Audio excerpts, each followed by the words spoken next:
Bonjour à toutes et à tous, bienvenue aux ateliers de l'Institut français et à ce 8e webinaire proposé sous la bannière des ateliers outillants. Vous êtes 833 aujourd'hui inscrits aux AIF, aux ateliers de l'Institut français. Vous êtes chaque jour un peu plus nombreux et un peu plus nombreuses.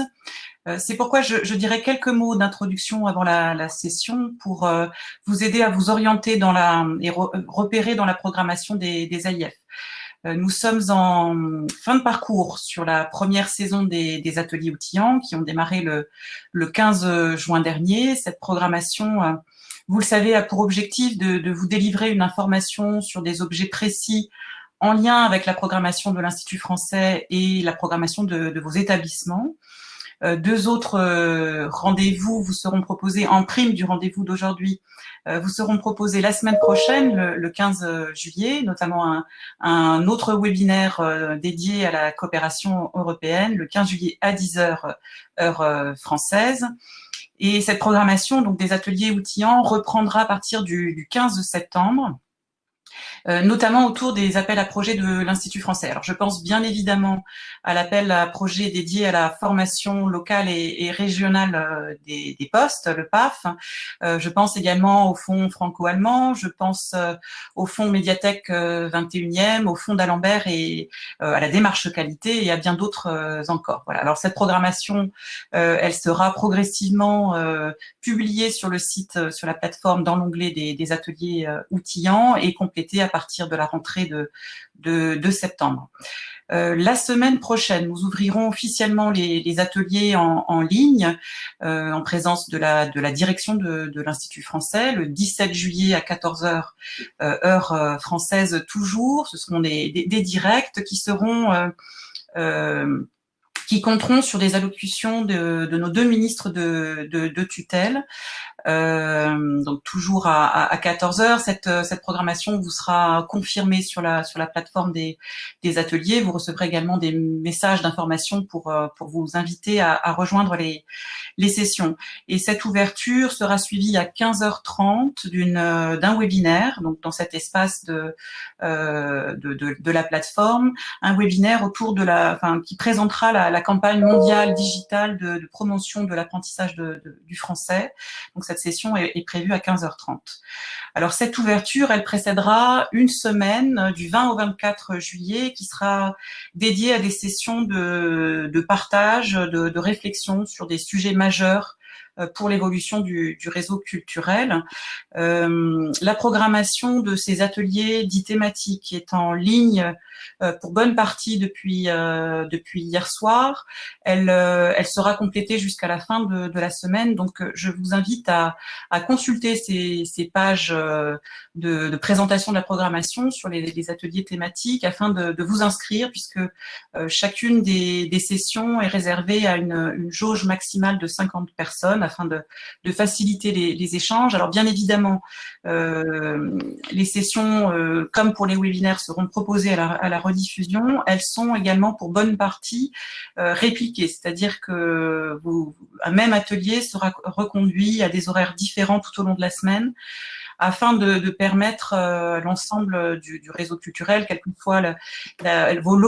soit vos localisations géographiques, vous permettre de jongler entre vos agendas et vos horaires.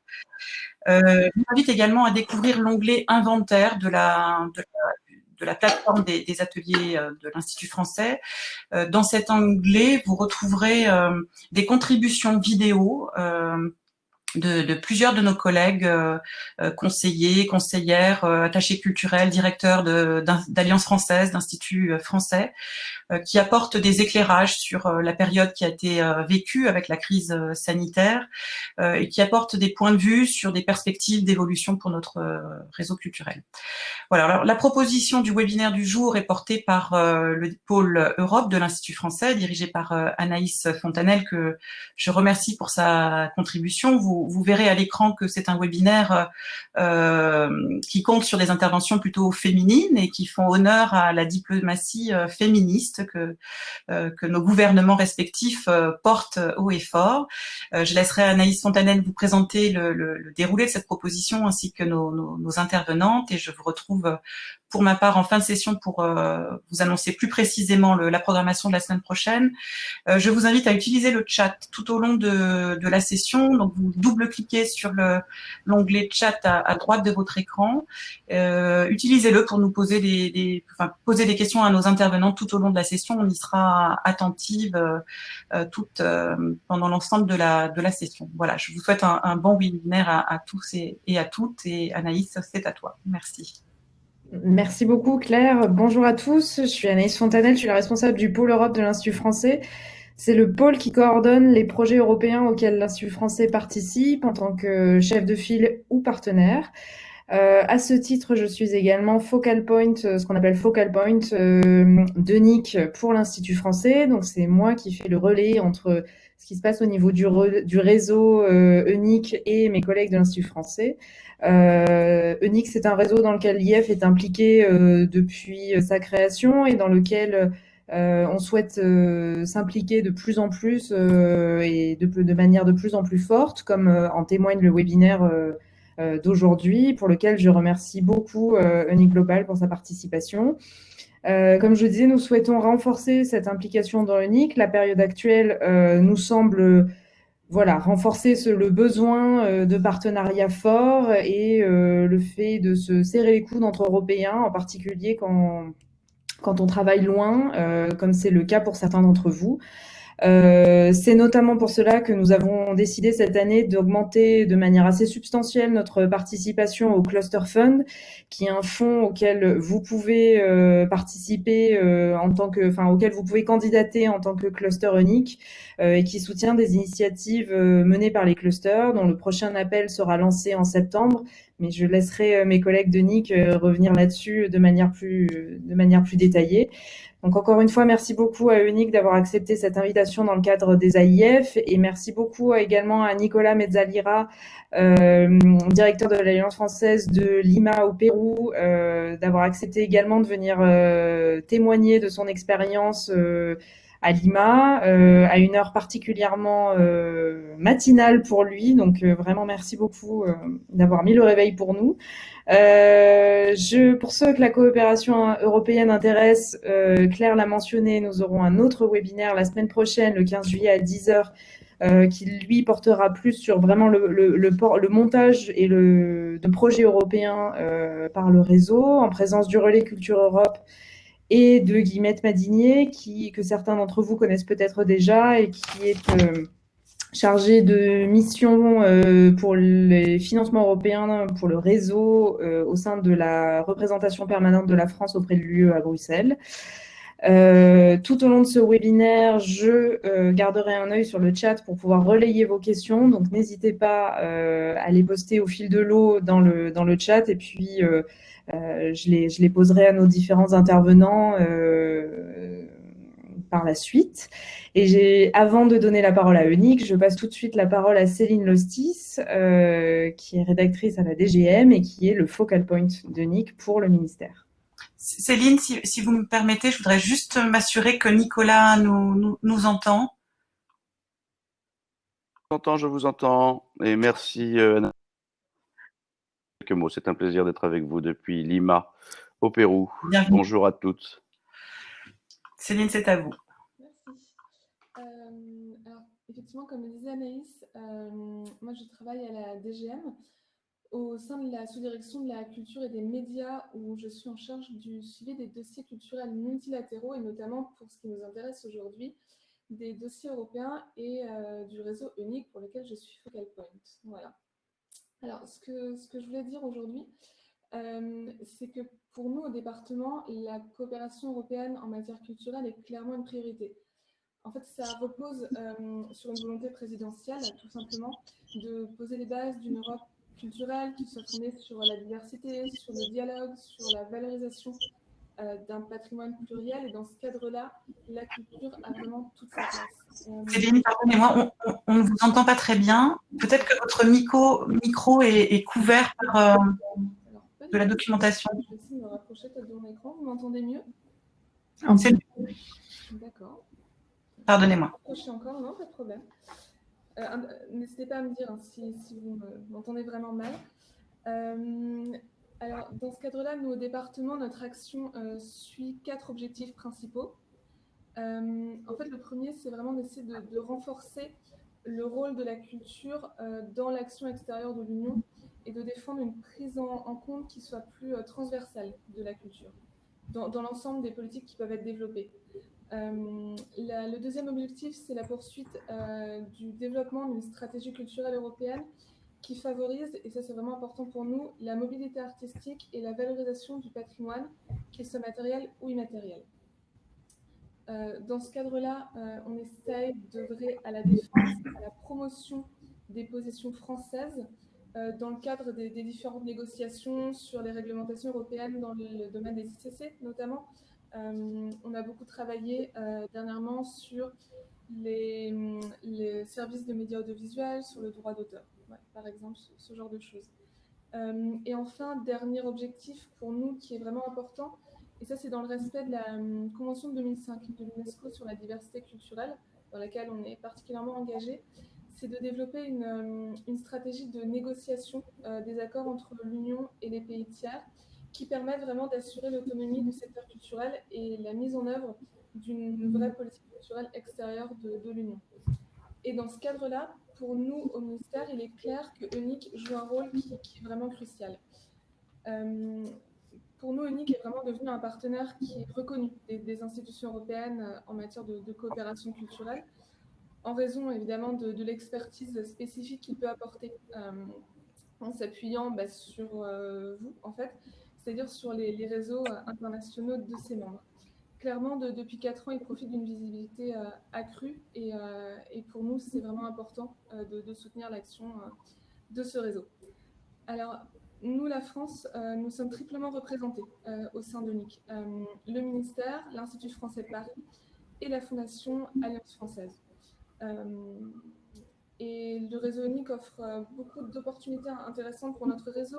Anaïs a cité juste auparavant le Cluster Fund. Je ne vais pas plus développer puisque je pense que Guite, Roxane et Sybilla vont le faire juste après. Mais je voulais vraiment insister sur le fait que pour nous, le réseau EUNIC, c'est un service, un outil qui est vraiment au service de notre réseau. Et donc, on encourage fortement les SCAC, les instituts français, les alliances françaises sur le terrain à se saisir de cet outil et des opportunités qu'il offre. Et dans ce cadre-là, au ministère, on est 2 personnes en fait pour vous accompagner. Donc il y a moi sur tout ce qui a trait au réseau EUNIC, donc le fonctionnement de vos clusters, l'accès au cluster fund, les différents appels qui peuvent être lancés par le réseau, mais aussi relayer les projets que vous menez sur le terrain auprès du ministère. Donc n'hésitez pas à me contacter sur ces questions-là. Et enfin, Guillemette Madinier, dont on parlait tout à l'heure, qui est chargée de mission pour les instruments européens pour l'action culturelle extérieure.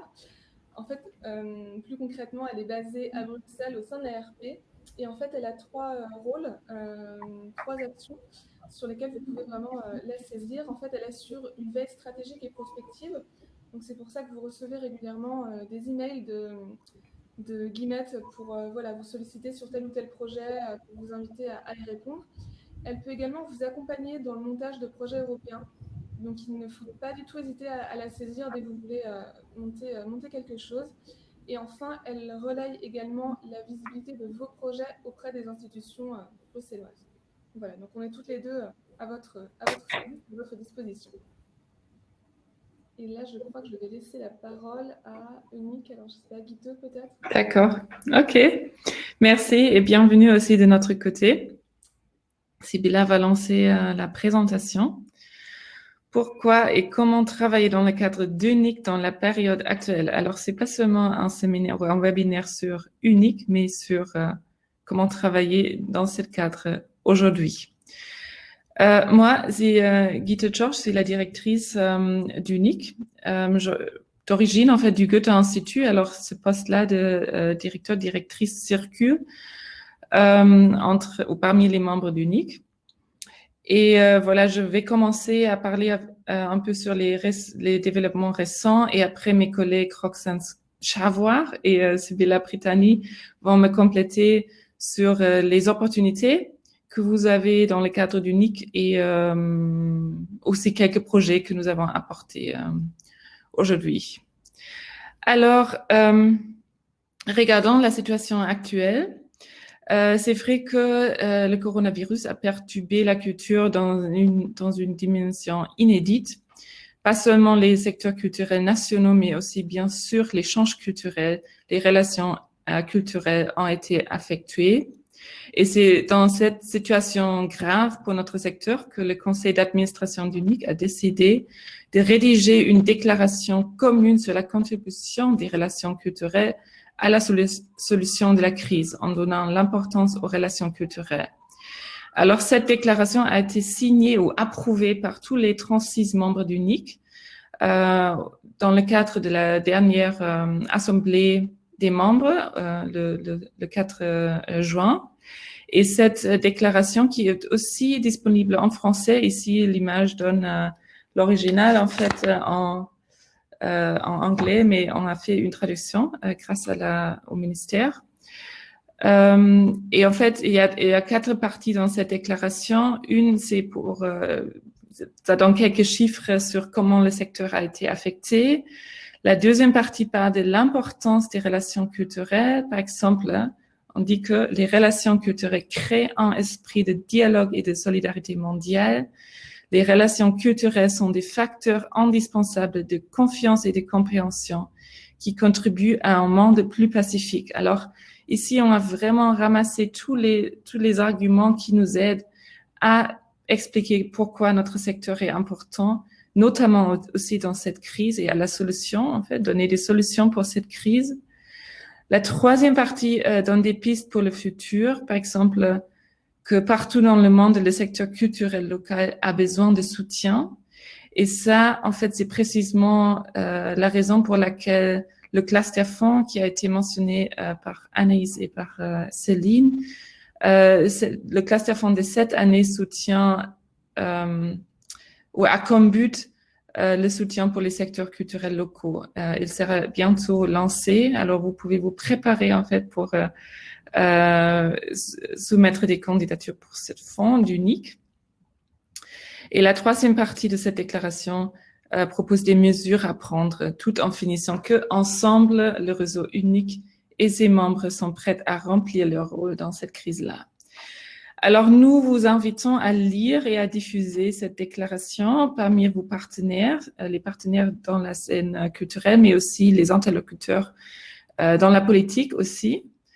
UNIC organisera la semaine prochaine une webinaire, aussi le 15 juillet, comme une autre webinaire de votre part, pour donner plus de visibilité à notre secteur. Et le président d'UNIC, Roberto Vellano, y fera partie, et aussi Henriette Geiger, qui est une directrice ou directeur dans le DEFCO, c'est la Direction générale pour la coopération de développement. Alors ça, je vous invite aussi chaleureusement à nous joindre pour cette webinaire. Aussi, une deuxième développement très récent, c'est notre nouveau cadre stratégique. Bien sûr, cette cadre a été fait avant la crise, mais je pense la stratégie est valable aussi maintenant. On n'a pas beaucoup changé sur nos 3 objectifs, en fait, mais on les a actualisés pour répondre mieux aux développements notamment qui ont été faits au sein de l'Union européenne. Par exemple, en 2016, l'Union européenne a publié une stratégie sur les relations culturelles internationales et ils sont reflétés aussi dans les 3 objectifs. Les 3 objectifs, en fait, c'est très simple, il y en a 3. Un, c'est renforcer les relations culturelles avec les partenaires locaux, c'est très important et ça aussi c'est nouveau. Et il y a, je vais parler tout de suite aussi des principes en fait, des valeurs qui sont à la base de notre engagement avec les partenaires locaux. Deuxième objectif, c'est de promouvoir les relations culturelles dans le cadre des relations internationales en tant que partenaire stratégique de l'Union européenne. Alors, nous avons signé quelque chose comme un accord, Administrative Arrangement, avec l'Union européenne. C'est-à-dire, pour vous, ça serait intéressant d'approcher aussi les délégations de l'Union européenne dans votre pays, dans vos pays, pour dessiner des projets communs et pour travailler ensemble dans le cadre de la culture. Et bien sûr, c'est aussi un grand travail chez nous ici à Bruxelles, l'advocacy avec les institutions de l'Union européenne. Et le troisième est de renforcer la capacité du réseau unique, c'est-à-dire aussi de organiser des webinaires comme celui. Et récemment, on a aussi vu dans les clusters que beaucoup de clusters prennent du temps pour se connaître mieux et de faire des workshops entre eux. Alors, unique, c'est pas seulement en fait d'organiser des projets culturels avec les partenaires locaux, c'est pas nécessairement toujours avec une perspective de donner de la culture à un public, mais c'est aussi d'utiliser ce réseau pour nous-mêmes, en fait, hein, pour renforcer nos capacités et de profiter des strengths de tous les membres d'UNIC. Peut-être dans la prochaine slide, il y aura on verra les principes des relations culturelles. Je pense que ça, c'est le plus grand changement qu'UNIC a vu dans ces dernières années, c'est que le sens d'UNIC, c'est pas nécessairement de montrer la diversité culturelle de l'Europe ou de faire cette showcasing, mais plutôt, en fait, de travailler ensemble avec nos partenaires locaux, c'est-à-dire d'engager en dialogue. Il y a l'apprentissage mutuel qui est important et aussi de baser des activités qu'on va mener sur les besoins locaux. Voilà, et aussi peut-être important, c'est que cette définition de la culture, en fait, que nous utilisons aujourd'hui, c'est beaucoup plus large que seulement les arts, les films, le théâtre, mais ça inclut aussi les industries créatives, le développement, la coopération, l'héritage. Il y a quelques petites erreurs dans cette présentation, mais bon, on a fait la traduction en fait d'anglais. Voilà, peut-être d'ici de mon côté, et je passe la parole à Roxane ou à Sibylla, en fait. Merci Guité, merci. Je veux juste parler un petit peu sur notre enquête que nous avons lancée entre mai et juin. Et nous avons lancé 2 enquêtes en ligne au siège des membres et des membres des clusters.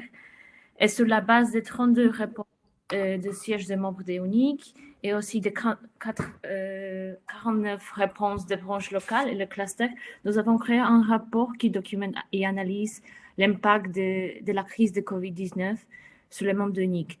Et vraiment, l'objectif de ce rapport est de suivre les effets de la crise sur les membres de l'UNIC, de découvrir comment les membres réagissent à la crise et quelles nouvelles initiatives en découlant au niveau de l'organisation du programme. Ce rapport contient beaucoup de graphiques pour illustrer les résultats de l'enquête. Et ici, nous voulons partager avec vous quelques résultats plus importants de cette enquête. Juste pour vous indiquer qu'ici, vous pouvez voir, UNIC, c'est un réseau vraiment diversifié et pluriel grâce à la nature et à l'expérience variée de ces 38 membres. Nous avons 24 instituts culturels et 12 ministères des Affaires étrangères, mais aussi le ministère de la Culture. De ces 36 membres, 25 sont financés de manière publique, de financement public, et l'autre sont financés des fonds publics et privés. Et de ces 36 membres aussi, 27 ont de branches dans le monde et l'autre n'ont pas de branches. Vous pouvez voir aussi que notre budget combiné de toutes ces membres de UNIC, c'est de 2,9 milliards d'euros. Et nous avons plus de 200 050 branches dans le monde et aussi plus de 35 000 de personnel dans tout le monde. Donc, c'est vraiment un réseau qui couvre tout le monde, qui couvre en fait tous les continents. Et nous comptons avec beaucoup des activités, tant au siège de notre monde, mais aussi dans le cluster. Vous pouvez voir aussi sur les résultats des enquêtes qu'en fait, c'est clair que la crise a déjà un impact sur le réseau, sur les différents membres et sur la coopération sur le terrain. En fait, les activités culturelles et les cours de langue ont été interrompus bientôt en ligne et au moins 34,6 millions d'euros de revenus ont été perdus par les membres de UNIC en raison de la fermeture des branches.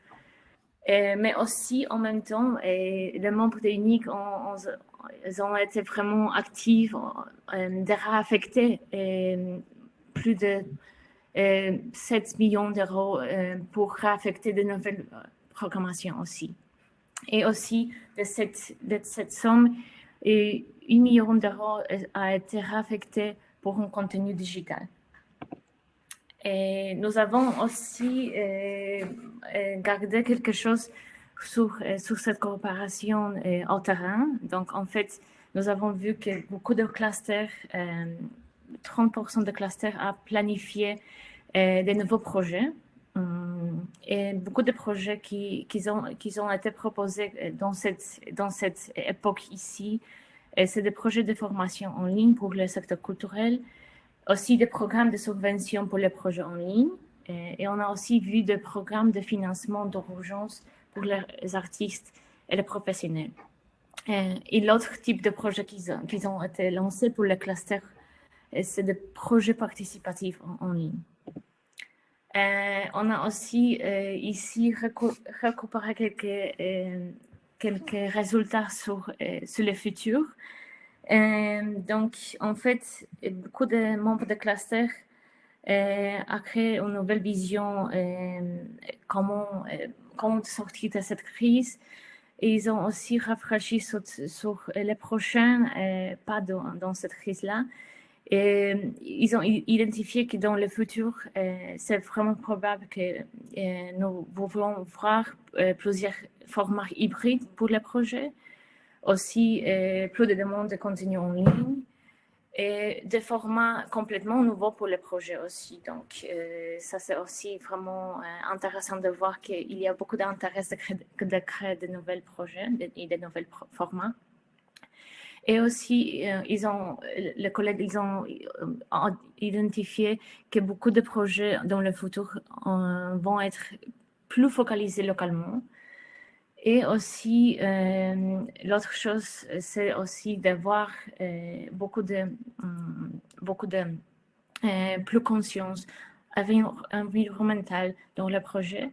Et aussi, l'autre chose que c'était aussi identifié, c'est l'importance de soutien au secteur culturel local et aussi rémunération plus équitable pour les artistes, pour les partenaires.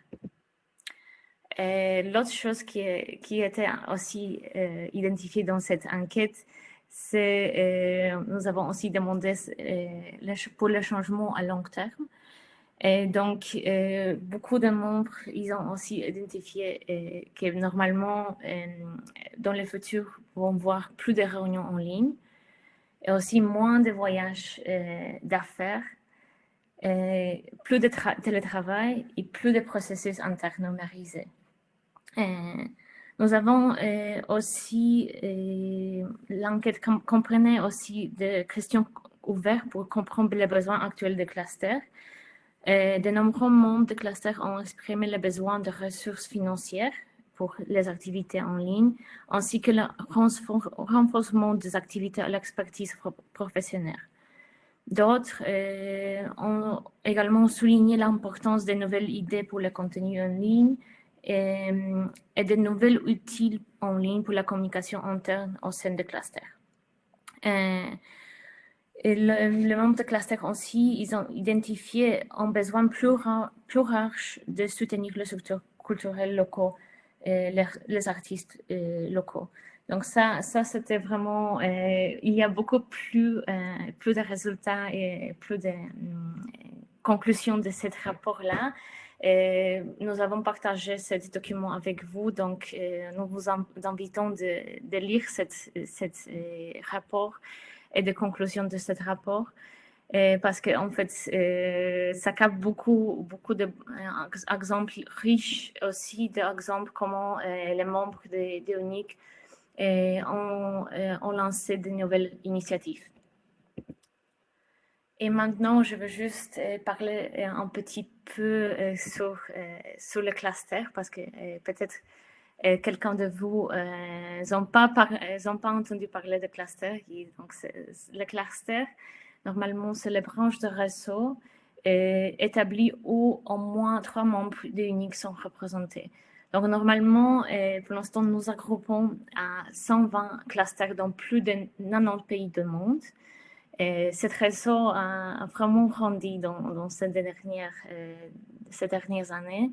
Et nous voyons beaucoup de coopération dans beaucoup de pays du monde. Et vous pouvez voir ici sur cette slide que nous couvrons beaucoup de pays du monde et beaucoup de continents. Donc, je suis aussi contente de savoir qu'ici, aujourd'hui, aussi, nous comptons avec la présence de beaucoup de vous aussi. Et juste une chose qui a été aussi mentionnée. Donc, en fait, nous avons ici à Uniglobal, nous avons lancé et nous nous occupons aussi le Cluster Fund. Donc, c'est un instrument principal de UNIC pour soutenir de manière financière les collègues qui travaillent dans le cluster pour qu'ils peuvent réaliser des activités de relations culturelles. Donc, normalement, nous lançons cet appel à projet une fois par an. Et normalement, en automne. Donc, vraiment prochainement, nous voulons lancer le prochain appel à projet. Et le prochain appel va être lancé le 12 de septembre et va être ouvert jusqu'à 4 de novembre. Mais aussi, nous voulons parler de Cluster Fund maintenant parce que, comme ça, vous pouvez déjà parler avec votre collègue de cluster. Aussi content que maintenant c'est un peu difficile de se voir de manière directe et beaucoup de réunions sont en ligne. Donc, nous voulons profiter de cet atelier ici de parler de Cluster Fund et de vraiment vous motiver de lancer des projets dans cet appel prochain. Et c'est aussi important de savoir que, comme déjà c'était souligné par Anaïs et Céline, tant l'Institut français que le ministère des Affaires étrangères de France, chaque année contribue de manière forte dans ce budget de cet appel à projet. Et surtout, l'Institut français a augmenté leur contribution cette année aussi. Voyons que c'est vraiment important de soutenir à votre activité, mais aussi de soutenir les scènes culturelles locales dans le monde entier. Donc, c'est la priorité de cet appel à projet, ça va être de soutenir des scènes locales culturelles. Et normalement, c'est 3 membres de plein droit qui doivent participer de ce projet, mais aussi avec des partenariats locaux et où possible avec une délégation européenne ou représentation de la Commission européenne. Et l'autre chose de l'éligibilité, c'est aussi ce projet doit être aligné avec la stratégie de cluster. Je sais que beaucoup de vous ont déjà développé cette stratégie et d'autres sont en train de redéfinir un peu la ligne stratégique. Donc, c'est vraiment important de voir cette continuation entre la stratégie et le projet proposé. Et aussi, nous aussi demandons de 50% de cofinancement. Donc, normalement, vous pouvez demander jusqu'à 15 000 € de contribution pour votre projet. Et normalement, ça doit être cofinancé pour autre manière. Donc, à partir de votre contribution, aussi de contribution d'autres partenariats.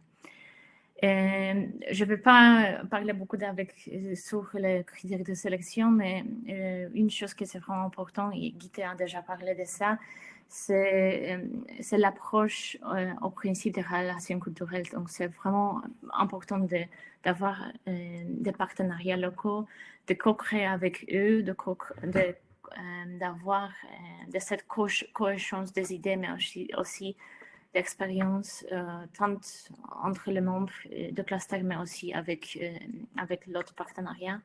Et aussi, c'est important que cette proposition, c'est pertinent en contexte local et besoins locaux. Donc, c'est une des critères de cette sélection à projet.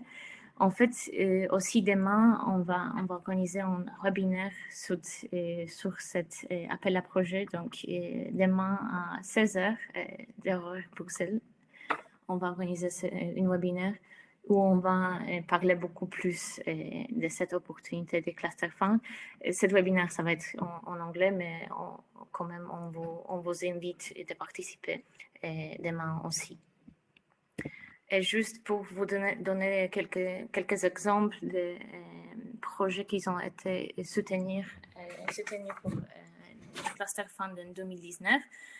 En 2019, nous avons sélectionné 16 projets, dont 6 portés par des collègues de réseau français. Vous pouvez voir ici ces 6 projets. À Brasilia, que c'est un projet qui soutiennent l'orchestre jeune et cours de musique avec des écoliers issus des milieux défavorisés.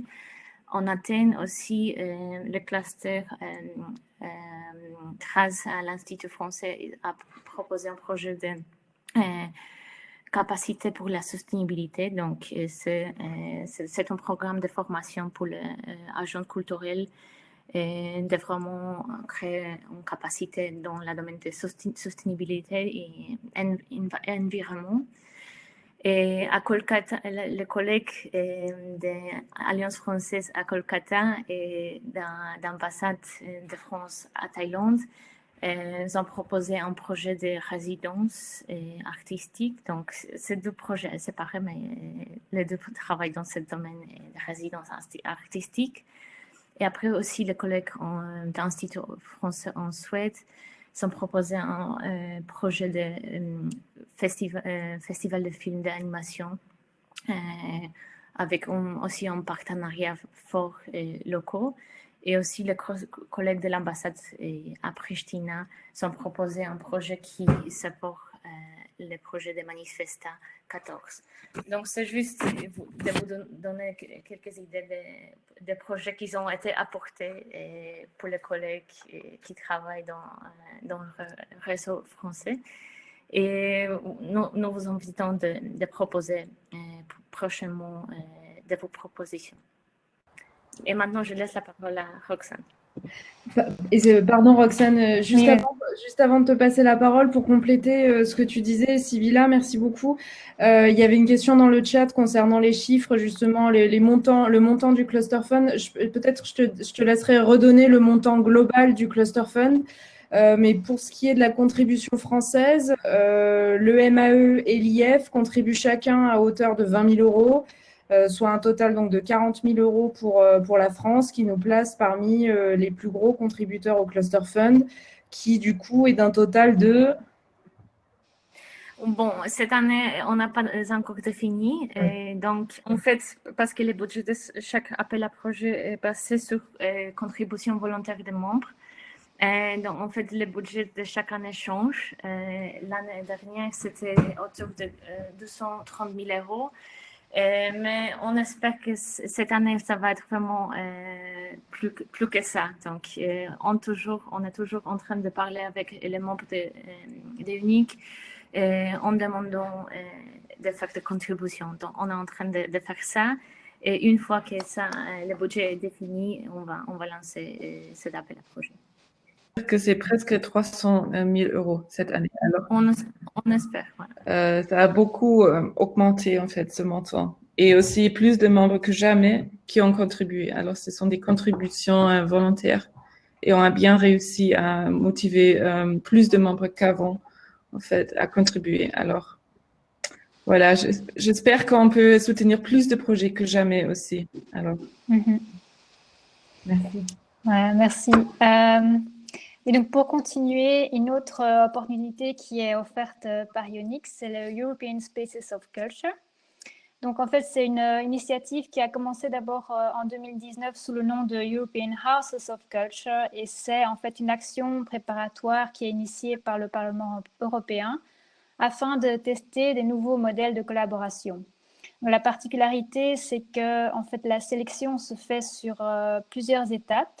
Et au final, donc cette année, on a sélectionné 6 actions pilotes qui se passent dans le monde entier. Normalement, elles sont mises en œuvre pour le moment, mais évidemment, ils ont subi des retards et des changements à cause de la situation actuelle. Mais en tout cas, le prochain appel sera lancé en janvier 2021 et pour être éligible, le critère minimum, c'est d'avoir 3 membres uniques. À l'inverse du cluster fund, ce n'est pas nécessairement obligé d'être un cluster. En tout cas, il faut 3 membres de UNIC, la délégation de l'Union européenne et minimum 3 partenaires locaux. Et alors, important aussi de souligner, c'est que les activités doivent se passer hors de l'Union européenne. Et les projets sélectionnés pourront recevoir jusqu'à 60 000 euros. Donc, la prochaine slide. Donc, comme je disais, la sélection se base sur plusieurs étapes. Donc, en janvier 2021, on va d'abord lancer un appel à idées, en fait, au réseau UNIC, qui va rassembler plusieurs idées, et ces idées seront donc sélectionnées et pourront être développées en propositions. Ensuite, une fois qu'on aura un certain nombre de propositions de projets, il y aura une deuxième sélection qui va se passer pour sélectionner des projets pilotes. Donc, ce sont ces projets pilotes qui seront au final mis en œuvre l'année prochaine. Et alors aussi, une autre particularité, si là tu cliques sur la prochaine slide, ouais. C'est une bourse de mobilité, en fait, qui sera lancée au début de la première étape pour permettre aux différents partenaires de se rencontrer. Alors évidemment, ça, on a décidé ça avant la crise actuelle, donc on verra d'ici là comment ça se passera pour la mobilité. Et de toute façon, tout ce processus est encore en discussion pour le moment parce que voilà, on doit encore en discuter avec les focal points de UNIC, mais en tout cas, c'est ce qui est prévu pour le moment. Juste pour vous donner une idée, donc prochaine slide, un exemple de pilotes qui sont mis en œuvre pour le moment. Par exemple, au Bénin, le projet Urban Lab Africa est en fait mené par l'Institut français, qui utilise le réseau des Fab Labs à travers 6 pays. Vous pouvez voir la liste sur la slide. Et le but de ce projet est de favoriser l'inclusion sociale de la jeunesse urbaine par la culture, l'entrepreneuriat et l'innovation technologique. Du coup, évidemment, pour le moment, vu la situation, ils ont en fait identifié certaines actions qui pourraient être utiles à la riposte contre l'épidémie.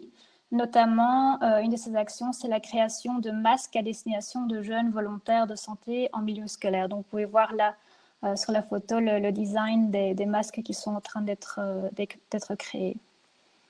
Et un autre exemple de projet pilote, sur la prochaine slide, c'est en Mongolie. Ce projet-là, il est mené par l'Alliance française et c'est un Eco-Arts Festival. C'est en fait le premier festival écologique du pays. Et le but, c'est vraiment d'utiliser l'art pour informer la population des effets néfastes de la pollution de l'air, qui est apparemment assez grave à Ulaanbaatar. Et il y aura différentes actions, en fait, activités qui vont mener à ce festival, notamment des co-créations d'artistes en résidence et d'artistes locaux. Et le festival lui-même prendra place dans des centres communautaires, des écoles, des espaces publics pour vraiment être au plus proche de la population. Prochaine slide. Encore une autre opportunité qui est offerte par UNIC, c'est le job shadowing. Donc en fait, c'est vraiment une opportunité pour les membres d'apprendre des uns des autres et de visiter un membre unique ou alors un cluster pour apprendre plus sur les organisations dans lesquelles les membres travaillent ou des pays dans lesquels ils sont basés. Et donc, pour le moment, l'appel à participer à cette initiative est ouvert. Et c'est vraiment ouvert à tout le monde, pas juste les directeurs d'instituts, c'est vraiment ouvert à toute personne qui travaille pour un membre unique. Et donc, voilà, c'est invité à se porter candidat pour la période de septembre à juin 2021. Et le cofinancement est encouragé, mais Uniglobal a affecté des fonds afin de cofinancer. Évidemment, c'est au cas par cas, mais ça peut en tout cas être une opportunité intéressante pour les collègues du réseau français. Là, je laisse Sybilla continuer. Merci. Nous avons aussi lancé notre newsletter, donc chaque mois. Au début du mois, nous avons le newsletter où nous récapitons toutes les initiatives et les nouvelles de notre réseau. Et donc, nous vous invitons de vous abonner à cette newsletter et aussi d'inviter d'autres collègues de cluster et aussi d'autres collègues de vos instituts, de vos ambassades, de participer et de vous abonner à la newsletter parce que on essaie aussi de donner des exemples de projets, des exemples de votre travail aussi. Donc, c'est vraiment pour vous de lire et d'être là aussi. Et autre chose que nous offrons, c'est aussi des webinaires. Surtout pendant cette crise, nous avons augmenté notre offre de webinaires. Nous avons quand même organisé un webinaire pour notre réseau francophone en mois de mai où nous partageons des expériences dans cette crise-là. Et aussi, normalement, nous organisons 2-3 webinaires par semaine. Et comme j'ai déjà parlé, demain, on va organiser un webinaire sur Cluster Fund. Et donc, ça va être demain à 16h d'heure bruxelloise. Et aussi, la semaine prochaine, on va organiser un webinaire public sur relations culturelles et l'impact de Covid sur les relations culturelles. Cet webinaire va être un webinaire public aussi comptant avec la présence du président de l'UNIC, Roberto Vellano, et des membres, des collègues de la Commission européenne aussi. Donc, on vous invite de participer dans ce webinaire et aussi de suivre notre offre de webinaire sur notre site web qui a été quand même aussi lancé de nouveau. Donc, nous avons aussi travaillé dans cette époque-là de lancer de notre nouvel site web.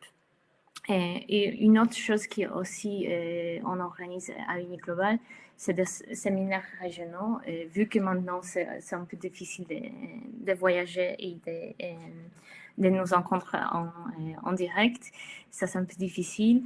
Mais normalement, nous organisons 4 séminaires annuels par région.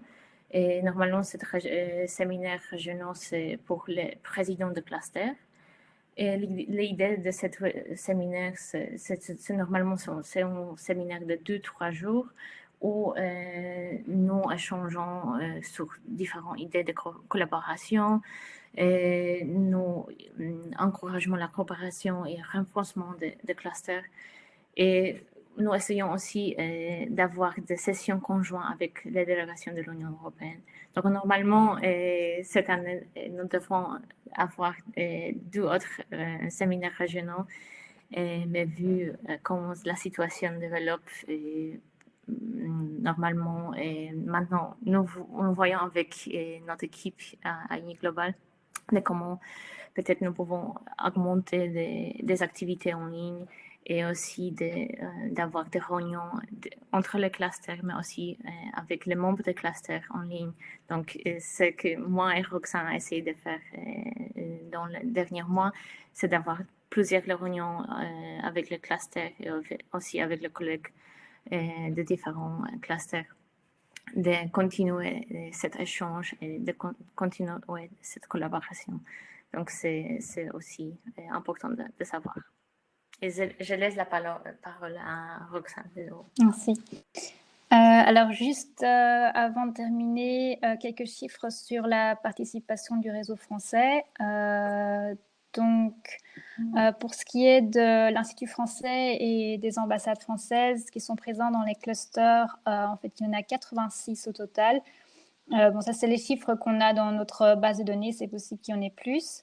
Et les présidents des clusters qui sont soit l'Institut français, soit l'ambassade, soit les consulats, pour le moment, il y en a 24. Donc, quand même une bonne participation.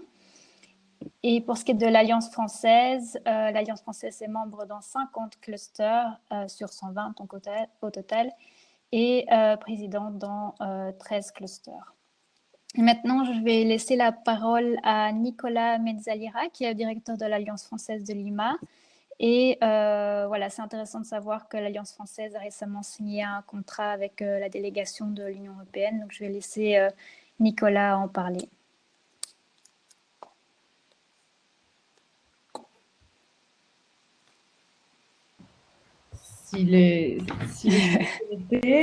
Bonjour à toutes et à tous. Pardon, mais j'ai quelques altérations de connectivité étant donné que je suis en version mobile et matinale. Mais je suis là, bien présent, bien présent. Une remarque. Si je pense qu'il pourrait, après les données que vous venez de nous mentionner à l'instant, il pourrait être éventuellement intéressant à l'intention de nos services de coopération de réunir peut-être ces 24 leaders français d'EUNIC. Ça pourrait peut-être être d'intérêt pour nous. Dans le cas des ateliers ou à une autre occasion. Enfin, c'est une suggestion à ton attention, Claire, peut-être, comme voilà. Alors, vous parlez un petit peu, vous donnez quelques nouvelles du groupe EUNIC Pérou. Je préfère encore moins que d'habitude utiliser le vocable cluster pour des raisons que vous comprendrez, qui ne tiennent pas seulement à la promotion et à la défense de la langue française. Alors, le groupe EUNIC Pérou, vous en parlez un petit peu. EUNIC Pérou est un... Alors, pour ceux qui nous écoutent et nous regardent, vous redire quand même, ce qui me paraît important, que les groupes locaux d'EUNIC, contrairement au groupe global, les groupes locaux d'EUNIC n'ont pas d'existence formelle. En tout cas, dans la grande majorité des cas. Rien ne les empêcherait éventuellement, effectivement, de se fondé en ASBL, comme on dit là-haut, ou en association de droit local, mais en tout cas, ça n'est pas notre cas, et je crois que ça n'est pas le cas dans aucune, donc quasi aucun des groupes qui sont fondés dans les 120, si je ne m'abuse, groupes locaux d'EUNIC. Ce qui pose une autre question, c'est la question de la gouvernance, qui pour moi me paraît essentielle. Parce que comme vous le savez toutes et tous, nous sommes tous très très occupés. Nous avons tous plusieurs casquettes, voire plusieurs tutelles. Et donc, il ne faudrait pas rajouter un étage de complexité pour le plaisir sans avoir une efficience et une efficacité en sortie de dispositif. Alors, la gouvernance, elle est importante. Et elle est importante aussi dans une question de pénétration et de captation de financement. Voilà pourquoi l'Alliance française, depuis mai 2019, date à laquelle elle a assumé la présidence du groupe EUNIC Pérou, a œuvré d'abord pour une clarification de cette gouvernance locale. Alors, le groupe EUNIC Pérou, pour vous le dire, regroupe 5 membres, les principaux poids lourds des centres culturels européens à Lima et au Pérou. Alors, le réseau des Alliances françaises, qui compte 6 belles alliances françaises réparties sur tout le territoire péruvien. Là, il y a allez, disons-le, peut-être un exemple vertueux à suivre, c'est-à-dire que la coordination nationale des alliances françaises, assurée par l'Alliance française de Lima, en la personne de votre serviteur, a fait jouer à plein la coordination de son réseau national. C'est-à-dire que ce n'est pas seulement l'Alliance française de Lima, sinon les 6 alliances françaises du Pérou que la France apporte au groupe EUNIC. Et ça me paraît important d'être signalé. Il y a bien sûr traditionnellement le Centre culturel espagnol en terre latino-américaine. Il y a également l'Institut culturel italien. Il y a le Goethe Institute, nous sommes 4. Et un petit pousset local qui s'appelle El Tulipan, qui est un centre culturel d'origine non pas hollandaise, mais des Pays-Bas, comme il faut dire maintenant. Et ensuite, nous avons décidé, pour des questions justement d'opérationnalité, si cela se dit, de garantir un siège de droit permanent, comme on dirait aux Nations Unies, à la délégation de l'Union européenne, pour justement assurer une sorte d'agilité avec les relations que nous avons avec le principal acteur et interlocuteur pertinent localement pour un groupe EUNIC qui doit et devrait être la délégation de l'Union européenne. Donc 4 plus 1. De la même manière, le président du groupe EUNIC est représenté aux réunions mensuelles des attachés, on les trouve dans beaucoup de pays, aux réunions mensuelles des attachés culturels de l'Union européenne. Voilà, donc ça permet de représenter la politique et les actions d'EUNIC Pérou auprès des ambassades et des représentations, qui sont bien plus nombreuses. Là, on peut parler je ne sais pas, peut-être d'une vingtaine de représentations diplomatiques des pays européens au Pérou. Et inversement, donc la délégation de l'Union européenne est représentée aux réunions mensuelles du groupe EUNIC. Il faut rajouter à cela, pour que le tableau soit complet, 2 places de membres associés, invités, pardon, à l'association européenne. Invité, c'est la Suisse, avec laquelle nous travaillons, et maintenant le British Council de l'Angleterre, enfin pardon, du Royaume-Uni, que nous avons décidé de ne pas exclure complètement, mais justement d'associer à notre action. Voilà pour la gouvernance. Alors tout cela nous permet d'être en phase et d'être opérationnel, disons. Parce que je vous parle là de manière très pragmatique, c'est un écho du terrain, mais je crois que c'est pour cela que vous m'avez invité aussi, parce qu'on peut malheureusement, en ce nombre d'acteurs qui n'ont pas tous la même proactivité et réactivité, se perdre en discussion et malheureusement passer beaucoup de temps en réunion sans faire des choses. Et donc voilà pourquoi on a décidé que là, en gros, la délégation de l'Union européenne représenterait les pays qui n'ont pas de centre culturel à notre table, pour que l'on puisse avancer vite et bien. Et tout cela a porté ses fruits. Alors, il faut saluer en cela les bonnes dispositions de la délégation européenne, parce que nous avons, il y a juste la veille d'ailleurs du confinement strict et généralisé qui nous touche toujours au Pérou, soit dit en passant, c'est-à-dire le 15 mars, nous avons signé avec l'ambassadeur de la délégation de l'Union européenne au Pérou, Diego Mellado, un accord structurel de coopération, sur fond de coopération, ça a son importance, là aussi, on en reparlera, de 175 000 € pour 2 ans, concernant donc la mise en place d'un ambitieux projet d'appui au développement des industries culturelles et créatives pour le Pérou, dans le cadre d'un accord plus général obtenu par la délégation de l'Union européenne à Bruxelles sur un projet culturel bicentenaire, parce que le Pérou fêtera l'année prochaine le bicentenaire de son indépendance. Dans cet accord qui encadre, si je ne m'abuse, autour de 800 000 €, il y a un fort appui patrimonial à certaines institutions péruviennes, et donc cet appui volontariste au cluster, au groupe EUNIC Pérou. Alors, je ne sais pas qui est aux manettes, Céline, peut-être.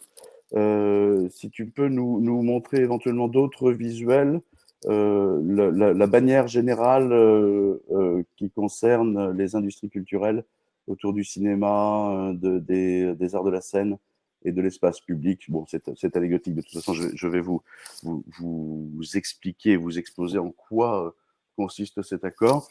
Donc, il s'appuie sur 3 champs privilégiés de développement. Le premier, ce sont les arts de la scène. Les arts de la scène, à travers… alors, nous avons inventé de nouvelles choses, nous avons créé de nouvelles choses ensemble, mais nous avons aussi, comme on dit en termes médicaux, potentialisé certaines actions préexistantes. Et ça me paraît important parce qu'il ne s'agit pas toujours de réinventer l'eau froide, mais aussi parfois de faire mieux avec ce que nous avons. Parce que nous avons des présences importantes, historiques. Pour que vous ayez une idée, vous voyez peut-être le petit logo sur votre fenêtre, mais l'Alliance française a 130 ans à Lima. Nous avons des compétences, nous avons des surfaces importantes, des acteurs traditionnels impliqués. Et donc, il me paraît important ici de dire devant vous que c'est réorganiser, réaménager et faire mieux avec ce que nous avons. Voilà pourquoi vous verrez peut-être que la fête de la musique, ce que vous voyez ici, a été placée sous bannière européenne, parce que traditionnellement, nous y travaillions tous. C'est peut-être un des grands fleurons de la coopération française artistique et culturelle dans le monde. Et donc, avec nos amis et collègues espagnols, italiens, allemands, nous avons décidé que la fête de la musique serait un des événements que nous placerions sous l'angle de la coopération culturelle et artistique. Ce que vous avez toutes très bien dit, c'est-à-dire qu'il y a un alignement de planètes et nous devons profiter des synergies, à la fois pour que les subsides européens profitent au centre culturel européen, mais que ceci soit une charnière et un outil de pénétration de ces fonds auprès de la société civile locale et de la société artistique locale. Donc, c'était on l'a fait hein, la semaine dernière, j'allais dire non, il y a quelques semaines déjà, mais il y a eu là un signal fort envoyé aux sociétés artistiques locales en disant l'Europe, les centres culturels européens s'allient pour vous maintenir, vous garantir une rémunération en solidarité face à cette crise. Donc, pour une fête de la musique 100% en ligne. Ça me paraît important de le dire parce que n'oubliez pas que dans beaucoup de pays dans le monde, malheureusement, il n'y a aucun mécanisme de solidarité compensatoire face à la fermeture intégrale de toutes les activités culturelles et linguistiques. Hein. Donc là, nous avons, je crois, montré l'exemple et cela a été très apprécié, en particulier par le ministre de la Culture, ici, péruvien, qui a salué cette action européenne qui a été pilotée par l'Alliance française. Donc voilà pour la fête de la musique. Il y a dans cet autre cadre un festival de théâtre important, qui s'appelle Temporada Alta, que nous travaillons également depuis quelques années. C'est un festival originaire d'Espagne, de Catalogne très exactement, et qui a fait des petits, si vous passez l'expression en Amérique latine. Le relais spécialisé en est saisi d'ailleurs. Nous travaillons Temporada Alta en mois de février entre l'Argentine, pardon, le Pérou et l'Uruguay. Donc ça, ce sera pour dans quelques mois. Densa en Casa, que vous voyez sur votre écran, c'est clairement une réaction à la catastrophe sanitaire qui nous a touchés. L'idée était vraiment de pouvoir réaligner quelques fonds pour réagir et pour proposer quelque chose de nouveau en ligne qui soit pensé en réponse au problème que la crise sanitaire et en particulier la quarantaine stricte, le couvre-feu, nous imposait ici au Pérou. C'est-à-dire que nous avons proposé à des artistes européens, des artistes péruviens, des artistes latinos de travailler ensemble à des contenus en ligne, en direct et enregistrés, et à des ateliers en particulier pour que les gens puissent bouger quelque peu depuis chez eux pendant la quarantaine. Alors voilà rapidement pour la question des arts de la scène. Il est clairement aussi affiché et voulu parce que je pense que c'est un effet vertueux de ce bel accord que nous avons signé sur fonds de coopération. Pour ceux qui ont monté et géré des projets de coopération européens, ils sauront, un, que ça n'est pas simple, deux, que c'est exigeant, tant en termes de reporting, mais que effectivement, là, on ne peut pas être simplement dans du showcasing, comme tu disais, Guite, ou dans de la diffusion pure, sinon qu'il faut, et c'est très bien, travailler main dans la main avec les acteurs locaux pour avoir des outputs, comme on dit également, pour avoir vraiment des effets vertueux in fine. Et donc, tous ces ateliers, toutes ces actions comportent des ateliers, des formations avec les artistes locaux, des actions de décentralisation, des actions de prise de l'espace public. Donc, ça n'est pas seulement de la diffusion d'artistes et d'experts européens, mais à chaque fois, nous travaillons main dans la main avec les acteurs les plus pertinents et les forces vives des sociétés locales, encore une fois pour cet objectif global que nous nous sommes fixés, c'est-à-dire le développement des industries culturelles et créatives dans ce pays, qui est officiellement sorti des pays, de la liste des pays de coopération, mais pour lesquels beaucoup reste à faire en termes culturels et artistiques. Une autre action concerne le cinéma pour justement en décentralisation, essayer d'atteindre des publics éloignés des quartiers périphériques de cette mégalopole tentaculaire qui est Lima, de plus de 12 millions d'habitants. Je vous rappelle qu'au Pérou, un peu moins de la moitié de la population n'a pas accès à l'eau potable. Alors ça a été aussi un combat auprès des attachés culturels européens, de les convaincre qu'effectivement les fonds de coopération européens pouvaient servir, et ils sont encore assez pléthoriques, pouvaient servir certes à ces actions structurelles et basiques, mais que la culture faisait partie également d'un bien de première nécessité. Alors ça peut paraître étrange de le dire, mais nous en sommes absolument persuadés. Il ne faut pas attendre que tous les autres services soient absolument garantis avant de faire de la culture. La culture doit être à l'origine et transversale et présente dans toutes les autres politiques. Voilà pourquoi nous avons réussi aussi à mobiliser ces fonds de coopération.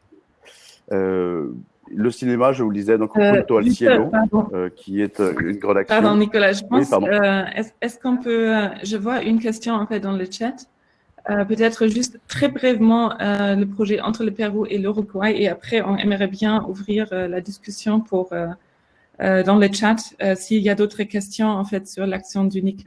Alors peut-être juste en 2 mots, le projet Uruguay et Pérou. Oui, alors juste pour terminer, j'étais presque pour brosser le tableau. Il y a effectivement le cinéma en plus des arts de la scène et finalement une action assez modélisante sur les espaces publics. Le cinéma, j'en avais parlé aux ateliers de l'Institut français l'année dernière. C'est un accompagnement d'EUNIC Pérou sur le festival du cinéma européen mené par la délégation. Qui a d'ailleurs bénéficié de fonds pilotes de l'Institut français et du Goethe à travers Europe Créative, si je ne m'abuse. Et la dernière chose, c'est un appui aux sociétés civiles et à la citoyenneté pour développer justement la prise de l'espace public et développer des espaces de réflexion et de débat d'idées. Pour tout cela et pour ces 175 000 € avec 10% en plus de contrepartie donnée par l'Alliance française et les clusters, nous fonctionnons avec des subventions en cascade pour là aussi augmenter le taux de pénétration de ces subventions. Donc des subventions en cascade qui passent à travers l'Alliance française, comme je vous le disais. C'est l'Alliance française qui reçoit, qui signe, parce que EUNIC n'a pas d'existence locale, donc il faut bien quelqu'un qui ait un statut juridique pour pouvoir capter ces fonds et les mettre en œuvre. Voilà pour ça. Alors, pour la question anecdotique concernant le Pérou et l'Uruguay, c'est une circulation des œuvres artistiques de Temporada Alta. Temporada Alta, comme je vous le disais, est un festival d'Espagne organisé en février et il y a traditionnellement chaque année 5-6 compagnies espagnoles qui circulent entre nos 3 pays, entre l'Uruguay, l'Argentine et le Pérou au mois de février. Voilà. Nous sommes en train de travailler. Nous avons d'ailleurs une réunion avec l'Institut français et Sébastien Brice vendredi pour voir comment le relais spécialisé pourrait intervenir avec davantage de force en appui de cet accord entre Temporada Alta et nos 3 pays. D'ailleurs, dans les 3 pays, la France est aussi partie prenante, hein, ou l'Alliance, ou l'Institut. Super. Voilà pour quelques mots. Il y avait beaucoup de choses à dire. Excusez-moi si j'ai été un peu bavard, mais voilà, vous expliquez. Il me semble, en tout cas, c'est ce que nous dit l'ambassadeur de l'Union européenne ici, que c'est un accord assez unique en son genre et sans précédent. Vous avez bien entendu, hein, on parle de 175 000 euros. Si j'ai bien compris, le budget des Unis Global, c'est 300 000 euros. Donc, c'est un accord assez important. Pour moi, pour redire aussi à nos collègues qui voudraient se lancer dans cette aventure, qui nous écoutent, il y a 3 étages à la fusée ionique. Le premier, c'est que vous n'avez pas besoin d'argent. Vous pouvez vous organiser, vous réunir, créer des synergies entre vous. À partir du moment où vous êtes 3, vous pouvez faire quelque chose. Vous pouvez échanger des bonnes pratiques, vous pouvez communiquer ensemble, et ça me paraît très important. On a quand même souvent sur le terrain des forces assez importantes. Le deuxième, c'est les fonds qu'on peut capter ou pas à Eunic Global en fonction des maisons européennes de la culture ou des cluster funds, effectivement, avec un cofinancement de 50%. Et le troisième étage vertueux de la fusée, ou le troisième moteur, selon l'image que l'on veut adopter, c'est capter des fonds de la délégation européenne. Et là, ça demande un travail, de mise en un alignement de notre gouvernance du cluster local, et de travail en étroite association avec la délégation pour voir sur quel dispositif on peut travailler, l'idéal étant effectivement ces fonds de coopération. Pour pouvoir libérer les énergies. Et encore une fois, pour nous, c'est ce qu'on nous demande à Paris, comme tu l'as dit, Céline. Hein, moi, à chaque fois que j'ai eu des réunions à convention, réunions du réseau, la France a toujours été très invitée à mener la gouvernance locale de la culture, de l'Europe de la culture, et c'est ce que nous faisons, et c'est pour ça que nous sommes attendus aussi localement.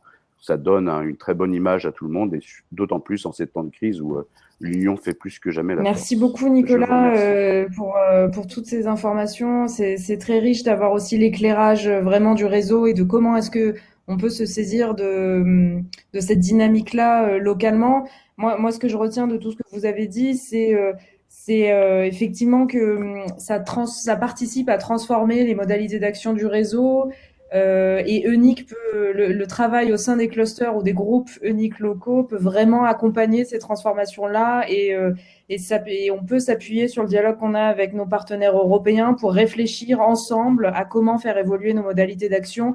Et je pense que le contexte actuel appelle ça de plus en plus et comme vous l'avez dit, il n'y a pas forcément besoin d'argent. Déjà, dans un premier temps, parler, échanger entre membres d'Eunic, c'est quelque chose qui est déjà une première base très importante. On le voit nous aussi au niveau d'Eunic Global. On se réunit plutôt entre maisons mères.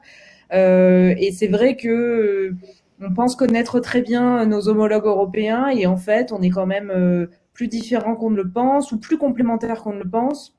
Mais on a tout intérêt à échanger et à dialoguer. Ce que je retiens également aussi de votre intervention, c'est l'importance du dialogue avec la délégation de l'UE. Donc ça, c'est quand on travaille hors UE. Mais c'est vrai que c'est extrêmement important d'y aller en tant que Eunic parce que ça montre une coordination entre les instituts nationaux. Ça permet de parler d'une seule voix et c'est vrai qu'avant d'en arriver à des questions de potentiel financement ou pas par la délégation, il faut déjà se connaître, faire connaître les actions qu'on mène et ce dialogue avec la délégation, il est très précieux. N'hésitez pas, si vous avez des questions concernant les différentes interventions, à les relayer dans le chat. Il y en a Anaïs, si vous me permettez un tout petit complément, il y a quelque chose qui me paraît intéressant. C'est la transversalité entre les clusters Eunic à travers le monde. Je sais que, par exemple, le cluster en France a travaillé à un estime, si je me souviens bien, linguistique. Il a été extrêmement bien accueilli ici au Pérou. Donc là, il y a une source de complémentarité et de synergie entre nous qui est assez prodigieuse et pour des effets d'échelle au niveau mondial. Hein. Non, Pardon mais pour cette, c'est effectivement très intéressant. C'était un des objectifs des réunions régionales qui étaient organisées par UNIC jusqu'à avant. Et qui permettait effectivement au cluster de se rencontrer régionalement et là aussi de pouvoir partager et d'envisager des synergies peut-être plus fortes. Pour en venir aux questions qui étaient dans le chat, il y a eu une première question sur la possibilité d'associer le consulat général de Suisse au cluster, à laquelle Guiteux a déjà répondu, mais c'est peut-être bon de rappeler qu'effectivement sont membres de plein droit les instituts culturels issus des États membres. Néanmoins, il y a la possibilité d'associer des pays européens non membres de l'UE localement au travers de ce statut hybride de partenaires associés. Et il y avait également une autre question de la part d'une de nos collègues qui est basée à Essaouira au Maroc sur la possibilité de créer un cluster région en septembre. Et je me dis que c'est peut-être l'occasion pour Unique de réexpliquer rapidement la procédure pour créer un cluster. Comment est-ce que ça se passe concrètement à partir entre l'idée et de l'idée à la réalisation et à la mise en place du cluster. On t'entend pas. Rapidement, pour un cluster, il faut donc 3 membres uniques de plein droit. Comme Anaïs vient d'expliquer, les membres de plein droit sont issus d'États membres. Après, il y a différents statuts de membres, mais ça, c'est pour plus tard. Donc, d'abord, il faut 3 membres de plein droit. Ensuite, évidemment, vous nous contactez, Sybilla et moi, et on vous enverra toute la liste de documents qu'il nous faut. Le plus important, c'est déjà de remplir une application qui sera soumise à l'Assemblée générale de UNIC. Et ce sera donc à l'Assemblée générale d'approuver le cluster. Ensuite, on demandera au cluster de créer une stratégie et plus tard une charte. Mais ça, ce sera après. Donc, la première étape, c'est vraiment de se réunir, d'entrer en contact avec nous pour qu'on vous donne toutes les informations. Et puis selon la date de l'Assemblée générale, de la prochaine Assemblée générale, donc du coup, qui pourra approuver le cluster. Et pour le Maroc, parce que je vois que la question vient du Maroc, juste pour info, on a déjà un cluster à Casablanca et à Rabat. Et pour ce qui est d'un cluster régional, c'est de toute façon toujours intéressant aussi. Donc, je ne sais pas c'était où la personne qui était Essaouira. Donc peut-être déjà entrer en contact avec les personnes du cluster qui sont à Casablanca et à Rabat. On peut aussi vous donner les coordonnées. Je pense, on vient de avoir une conversation avec la présidence en fait du cluster à Rabat, et je pense la situation au Maroc est que l'Institut français ou le réseau français est très très large et que vous êtes présent dans presque chaque ville. Mais les autres membres d'UNIC sont seulement à Rabat et à Casablanca et même pas à Marrakech, par exemple. Alors, je pense pour le Maroc, il faut trouver une méthode de travailler qui permet vous, les alliances et les instituts français, de travailler dans le cadre d'UNIC. Mais je pense pas peut-être que la solution serait d'avoir plus de clusters. Je pense c'est plutôt en fait, UNIC, ce sont des membres. Hein. Un cluster, un pôle UNIC, c'est aussi seulement un instrument, en fait, pour formaliser la collaboration. Mais en tant que membre d'UNIC, vous êtes déjà UNIC. Et c'est à vous aussi de voir si les autres membres qui ont peut-être seulement la base à Rabat ou à Casablanca, de voir comment les Espagnols, les Italiens, les Allemands et d'autres membres peuvent travailler avec vous aussi dans d'autres régions, dans d'autres villes du Maroc. En fait, la conversation qu'on a eue avec la présidente, c'était aussi sur la capitale africaine de la culture. Parce que ça, c'était quelque chose prévu pour maintenant, en fait. Mais en fait, ça pourrait être une idée d'intervenir comme UNIC. Mais bon, comme on a entendu, c'est aussi pas facile de travailler avec le royaume du Maroc dans ce cadre-là. Mais peut-être ça donne une opportunité, une fenêtre d'intervention. Là, et peut-être juste pour compléter sur le rythme des assemblées générales, habituellement, pour une année normale, il y a 2 AG. La première a lieu en juin et la deuxième a lieu en décembre. Donc il y a il y a 2 grands moments pour lesquels il y a la possibilité de valider la création de clusters. Mais évidemment, il faut que le processus ait été enclenché en amont de l'AG parce que c'est vraiment le projet finalisé qui est présenté à l'approbation des membres de l'Assemblée générale. Merci beaucoup à notre collègue à Francfort aussi qui a partagé dans le chat, pour ceux qui ne l'auraient pas vu, un d'expo Dessinons l'Europe ensemble. Je crois qu'on a répondu à toutes les questions qui étaient dans le chat. S'il y en a d'autres, n'hésitez pas à les poser maintenant. Et sinon, de toute façon, vous aurez nos contacts qu'on pourra vous refaire passer aux unes et aux autres s'il y a d'autres questions qui venaient après ce webinaire. Et du coup, je n'ai pas l'impression qu'il y ait des questions qui sont en train de tomber là maintenant, mais J'en profite juste pour rebondir sur les informations envoyées par Dominique Petre sur Unique Francfort. N'hésitez pas, en fait, quand vous avez des projets dans vos clusters, à nous les faire remonter au département, en fait, au ministère. Ça permet nous de savoir un peu ce qui se passe dans les clusters et de valoriser ensuite votre action dans différents documents, dans différentes réunions. on t'entend pas très fort, Céline, mais je crois que je peux résumer ton intervention par un appel à tous les membres du réseau qui sont impliqués dans des clusters uniques et qui mènent des projets à faire remonter les informations au niveau du département pour que Céline puisse notamment mieux les valoriser. Voilà, je crois que je ne trahis pas ta parole. Et informez-nous aussi au sein de Unique Global à Bruxelles. Ça me semble un projet très intéressant, là, le projet de Francfort. Et je ne sais pas, Sybilla, si tu es en bon contact ou si tu... Non, moi, je ne savais pas de cette projet-là. Ouais. Non. Alors, s'il y a des changements dans les clusters, en fait, informez-nous, parce que nous avons des données, des bases de données avec tous les contacts, et si c'est pas à jour, si nous ne sommes pas informés par vous, nos informations ne vous joignent pas. Alors, et il y a plus en plus d'opportunités avec Unique. Comme vous avez vu, il y a le Cluster Fund, il y a House of Spaces of Culture. Spaces of Culture, c'est un nouveau projet.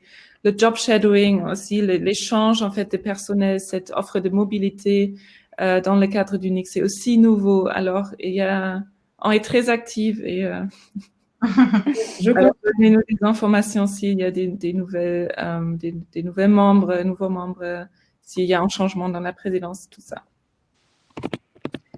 Merci beaucoup. Je repasse la parole à Claire pour la conclusion, mais merci à tous les participants et évidemment aux intervenantes et intervenants. Et à bientôt en vrai, peut-être, j'espère. Oui, Merci. le live est terminé depuis quelques minutes. Bravo de ces délais. Merci à toutes les 5. Merci à toi, Nicolas, et le Pérou. Pour poursuivre les échanges, donc, vous avez les adresses mail qui circulent déjà sur le chat. Vous pouvez également les poursuivre sur l'application des AIF qui est téléchargeable dans les stores de vos téléphones portables. Je vous donne rendez-vous la semaine prochaine, donc pour un marathon de webinaires à 10h, toujours sur la coopération européenne, puis à 12h dans le cadre du webinaire organisé par Unique, et enfin à 14h, si ma mémoire ne me trahit pas, 14h ou 15h pour une programmation de webinaire autour des outils proposés par le SLPJ, le Salon du Livre et de la Jeunesse du territoire de Seine-Saint-Denis, outils à disposition du réseau culturel pour leur stratégie jeune public. Voilà. Et je vous retrouve bien évidemment le 17 avec plaisir pour l'ouverture officielle. Merci à toutes et à tous pour votre attention. Merci à vous 5 et à très bientôt. Merci beaucoup. Au revoir. Au revoir. Au revoir. Au revoir.